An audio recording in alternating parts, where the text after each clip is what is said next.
Wataalamu wa kijeshi wanasema utitiri wa droni za Iran ni tishio halisi kwa vyombo vya majini vya Marekani.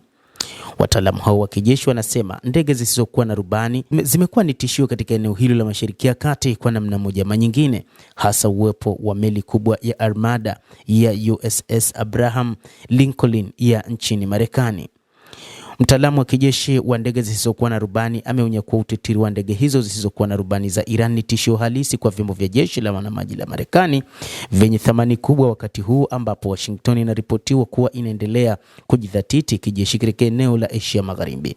Cameron Chell, mkurugenzi mtendaji na mwanzilishi mwenza wa Dragonfly, kampuni ya ubunifu na utengenezaji wa ndege zisizokuwa na rubani, ameiambia tovuti ya Fox News Digital kwamba kuongezeka uimarishaji wa Jamhuri ya Kiislamu ya Iran kwenye mifumo ya ndege zisizokuwa na rubani kunaweza kutumika ili kushadidisha mashambulizi dhidi ya vyombo vya majini vya Marekani kama vile manowari ya USS Abraham Lincoln.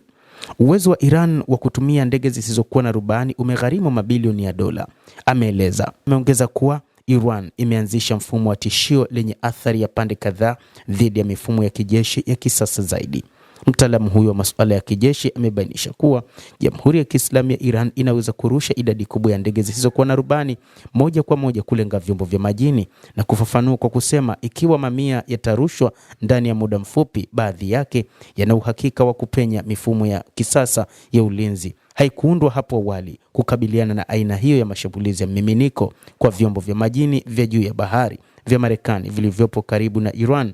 Manowari zitakuwa zenye kulengwa, huku akitahadharisha kwamba droni za Iran ni tishio la uhakika kwa vyombo vya majini vilivyoko juu ya bahari.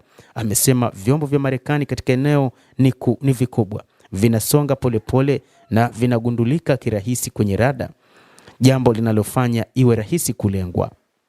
Sambamba na hayo, kamanda mwandamizi wa jeshi la Iran ameapa kwamba Jamhuri ya Kiislamu ya Iran itatoa jibu kali na la haraka kwa vitisho na matamshi ya Marekani, akirudia matamshi yaliyotolewa na maafisa mbalimbali wa Iran kuhusu uwezekano wa kuanzishwa chokochoko mpya za kijeshi na Washington.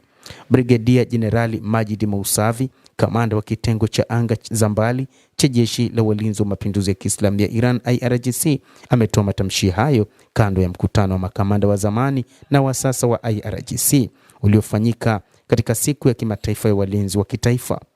Trump anazungumza sana, lakini anapaswa kuwa na uhakika kwamba atapokea jibu lake kwenye medani, amesisitiza Jenerali Mousavi. Mtazamaji wa The World News, endelea kutufuatilia, lakini usisahau kulike, kucomment, kadhalika kusubscribe channel yetu hii ili upate habari hizi kwa mapana kupitia The World News. Naitwa Damu.